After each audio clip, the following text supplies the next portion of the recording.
Әтегенә film тадым әдәп. Шундан бері кеттім. Қосқымыз кетті ғой. Яқылышым тасма неме. Bir gapni deyishni unutib qolibdim do'stlar. Mesela üstellerde, jozlarda o'ltirgan vaqtida menga o'xshash bunday tashlab qo'ymanglar. Bizning uyda kichik bola yo'q. Buning ta'mi Vivanaytning ta'mi bir xil hassasjo, tatliq deydi. Şoňa "Vay balam sen yapa qatımda og'zingda sepmi qamanglar. 18 yoshdan tuvan bolalar isi bo'lmaydi, homilador ayollar isi bo'lmaydi.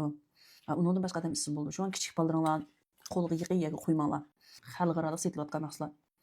Endi ota-onalarni navbat yo'qlab berib qolsanglar, mana mushunchalik bir mahsulotning ichida men ko'rib kelmay, ichib ko'rsatib qo'yay hozir sizlarga. Nurg'un filmlar ichib ko'rsatmoqda. Ko'rib qolsangiz bo'ldi mana. İçinden 10 tal çıkıdı.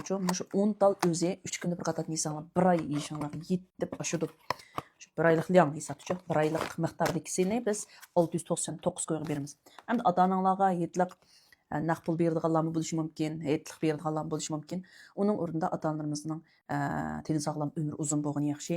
Shunga o'xshash, Vivanaytga o'xshash badanni to'liqlaydigan, putqo'larning og'rishini pasaytiradigan mahsulotlarni Əbəsənlər, texmi bək vəfadarlığını yetkizgən bolsa, ata-analarımız nemish qildi shu? Biz əgəpəgən pullarni yig'ib, yəni ehtiyojli bo'lgan chaqda bizga berdi. Mahsulot o'zi yaxshi bo'lgandan keyin manfaat qilib qolsa, sizlar ham qo'shib qolsizlar, ata-onalar ham qo'shib qoldi. Hamda nimaga foyda qildi degan do'stlarga, bo'libmi yurak qon tomir kasalligi, qon besim, shakar kasali bor odamlarga alayda manfaat qildi. Bel put og'riganlar yesa, texmi bək yaxshi do'stlar.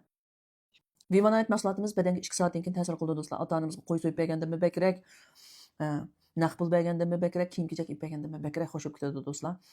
Qaldisini ham de. Haqiqiy bir ota-onasining salomatligiga ko'ngil bo'ladigan bir farzand bo'lsangiz, ota-onangizga ip bersangiz, ichib bo'lgandan keyin yaxshi bo'lgan ta'sirini, ota-onangizning roziligini o'z tilidan anglay olasiz.